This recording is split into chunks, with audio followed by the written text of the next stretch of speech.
Healthy Scratch Red Wings Report, presented by 5v5hockey.com. Welcome to the Healthy Scratch Red Wings Report. Today, we start our player profiles from the 2022-2023 season. In this series, we're going to go through every single player on the Red Wings, go through number 1, their statistics throughout the season. Number 2, their advanced stats. Number 3, their contract situation. And number 4, where do they fit on this team going forward?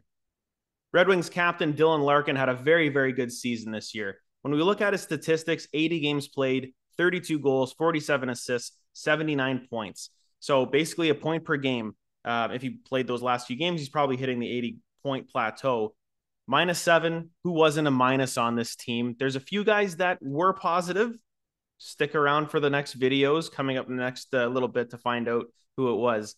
45 penalty minutes, 16 power play goals. So half of his goals were coming on the power play, which is actually very, very good. Shooting percentage, 13%. And his time on ice, 19 minutes, 33 seconds. Pretty standard for a top-line player. Jumping over now to his advanced stats. We look at his projected WAR percentage, and you can see on the screen right now, 91%.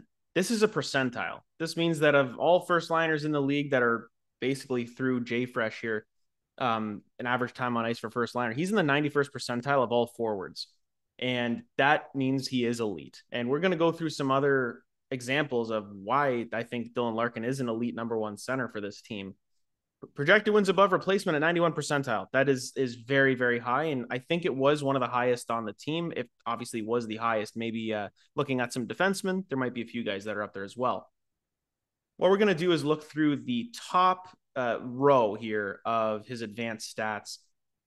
Even strength offense, he came in at 91 percentile. So goals, assists, points, anything offensive. There's a lot of statistics that go into putting these percentages together. He was in the 91st percentile as a 5-on-5 even strength offensive player, which is elite. Looking at even strength defense, 61%. Now, this is actually around the average. It doesn't mean he's bad. What this does mean is he needs to work a little more on the defensive game. He's still effective, but he's still going up against the number 1 line on the other team, maybe the number 1 defense on the other team. So trying to shut guys like that down, and especially in a very stacked Atlantic division, pretty impressive. And I'm hoping that that number starts to grow even more in the next few years. His power play, he was at the 87th percentile in power play, obviously with half of his goals coming on the power play. That's why that number is so high. So basically showing that, yes, he is a very effective player on the power play. Not so much on the penalty kill, coming in below average at 39th percentile. Meaning that probably more often than not, when he's on the ice for a penalty kill, they're getting scored on most of the time. So maybe not so effective on the PK. But looking at his finishing, 84th percentile. So finishing most of his chances, I'm assuming that a lot of this stuff is, shooting percentage plus goals, plus there's a lot of stuff that goes into these calculations and spits out this number. I like just looking at them because it's nice and simple. You can look at it and go, hey, how does this player look? And if we want to look at the bottom row a little bit, goals per 60, 71st percentile, assists per 60, 89th percentile. Obviously, he had a very, very good season. If you look at the top right corner, you're going to see 8.7 million times 9. So this is just, it's already counting this season. So he actually signed an 8-year extension. 8.7 million is a steal for Dylan Larkin. There's a lot of comparables. We can go through those. You can go on Cap Friendly and look at all the players that have a contract like him. And one of the most notable ones that got signed this year was Bo Horvat. Came into the league around the same time, was the same type of player, was the captain for the Canucks. Obviously, Larkin's the captain for the Red Wings. Similar statistics, signed similar contracts. In my opinion, I'd rather have Dylan Larkin any day of the week. And I know I'm wearing the Red Wings jersey, but just looking at these type of stats, I want this guy around for a long time. And I hope he's the captain for the whole contract and maybe even then some. He's 26 years old. So this is going to bring him until he's around mid-30s, right?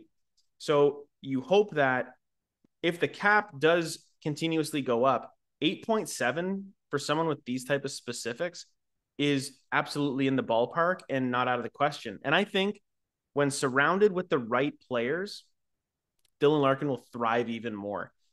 Larkin's a guy that creates. He creates his own opportunities. He can pick his teammates up.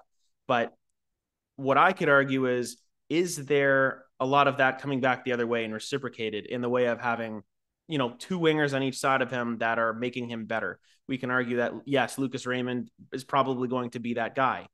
When Tyler Bertuzzi was here, did he make Larkin better? He helped out for sure.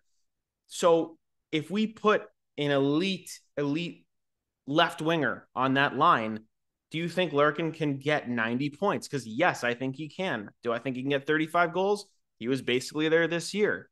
So I think we're looking at how Steve Yzerman is building this team without going overboard with contract hits, because I don't think anybody is going to go over Dylan Larkin. Maybe Moritz Seider when he signs, but it depends on the type of contract. We'll talk about that when we do break down Moritz Seider's season as well. So I think 8.7 is a fantastic value for Dylan Larkin. Now, the fourth thing that I said I was going to talk about is where do I see these players fitting in on the team going forward? Obviously, Larkin, I think, is now the number one center. I know I made a video before last season asking, should the Red Wings trade Larkin? Is it time to move on? And I was just asking the question. I wasn't saying yes or no. I think I ended up saying, well, obviously not. You see how the seasons go and how things are going. I think this is your guy. This is your number one center. This is your captain, your leader, the guy that's going to show the way to a lot of these young guys. He's going to be more of the veteran presence at 26 years old, because we're going to go through a lot of the team.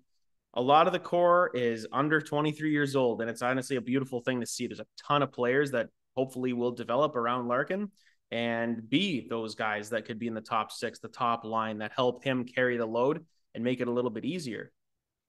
If you want someone else to be the number one center on this team, I implore you, go in the comment section and tell me who you think that is, and how do you think we're going to get that player.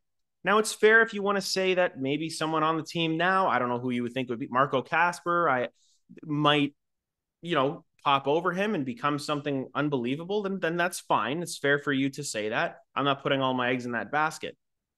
Who is out there that would be available that you would want to go after that would, number one, be worth it? Number two, wouldn't blow your cap situation up. Austin Matthews comes to mind. To me, I don't really think the Wings should be going after someone with that high of a cap hit because you're strapped everywhere else. I think you'd be hard pressed to find a guy that's going to be a number one center over a guy like Dylan Larkin. Like, what's your upgrade? There's probably 5 elite centermen in this league, and then there's everyone else. And I think Larkin's right in that middle half. And we look at this, but even looking at the advanced stats, 91 percentile, he's not in the middle half. He's top tier, man. But looking at obviously all the other top line centers in the league and comparing them, he's probably in the middle. And that's my opinion. I think he is going to be that guy. Going forward, Dylan Larkin, absolutely the guy. And we should all root for him to have a better season than the awesome season he had this year.